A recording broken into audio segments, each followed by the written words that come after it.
Man's Search for Meaning by Viktor E. Frankl. Part 1. The Fire That Survived the Darkness. What if the purpose of life is not to avoid suffering, but to find meaning within it?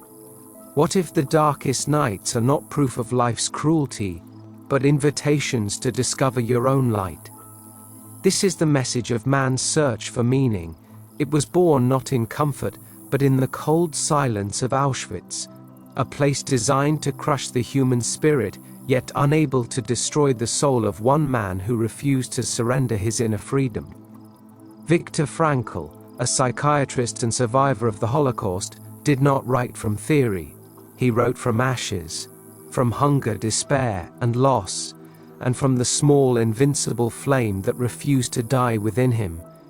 He discovered that when everything is taken from you, one thing remains: the freedom to choose your attitude. Even in chains, the soul is free. Part 2. The inner freedom no one can take. In the camps, everything was stripped away: family, dignity, identity, even hope. Men became numbers, days became survival. And yet Frankl observed something profound. Some men gave away their last piece of bread, others fell into bitterness or despair. The difference was not strength, but meaning. Those who found a why could endure almost any how. Purpose became oxygen for the soul. Frankl realized that life is not primarily about pleasure or power, but about purpose, the will to find meaning even when reason fails. You may not control your circumstances, but you can always control your response. That choice, that sacred space between pain and reaction, is where your soul lives.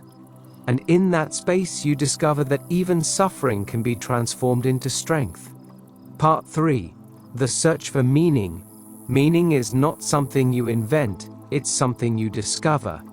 It waits for you in the simple and the painful alike, in work, in love, in endurance. Frankl saw that there are 3 paths to meaning: through creation, when you bring something valuable into the world; through love, when you give yourself fully to another; and through suffering, when you rise above what you cannot change.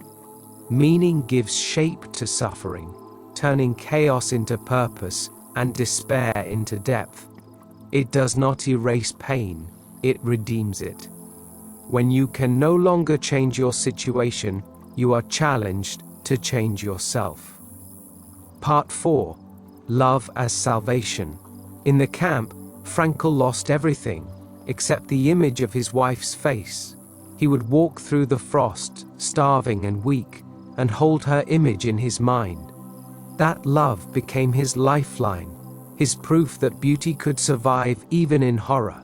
He wrote, "Love is the ultimate and highest goal to which man can aspire." Even when he did not know if she was alive, his love for her gave his soul reason to live. Love, he realized, is not limited by time or space. It transcends suffering. It transforms imprisonment into devotion. You can be stripped of everything and still love, and that love, silent and unseen, becomes your bridge to meaning. Part 5. The Will to Meaning. Frankl's insight became the foundation of a new psychology, logotherapy, the therapy of meaning. He believed that the deepest drive in every human is not pleasure, as Freud said, or power, as Adler said, but meaning. People suffer not because life is painful, but because they believe it is meaningless. The task then is to awaken to meaning in all things, to see that even tragedy can be turned toward transcendence. Meaning is not comfort. It is courage. It is the act of standing in the storm and whispering, "There is still something within me that life cannot touch." You may not choose what happens, but you always choose what it means. Part 6. The Return and the Lesson. When Frankl was finally liberated, he found the world he had known destroyed, his family gone, his home empty, and yet he was not broken. The meaning he found in suffering had made him unshakable. He realized that freedom without purpose is hollow. Happiness without service is fleeting. The goal of life is not comfort, but contribution, and the soul grows not in pleasure, but in how deeply it can love, serve, and endure. You are not defined by what happens to you, you are defined by how you meet it.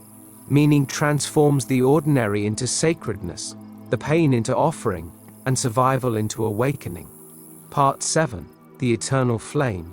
Frankl's story is not about despair, it is about transcendence. He teaches that even in the darkest conditions, the spirit can rise, the heart can love, and the mind can choose light. Meaning is not found in the absence of suffering, but in the decision to give your suffering a purpose. When you find your why, life bends toward hope. You become free, not because the world changes, but because you do. And that freedom, that inner flame, is what no prison can extinguish.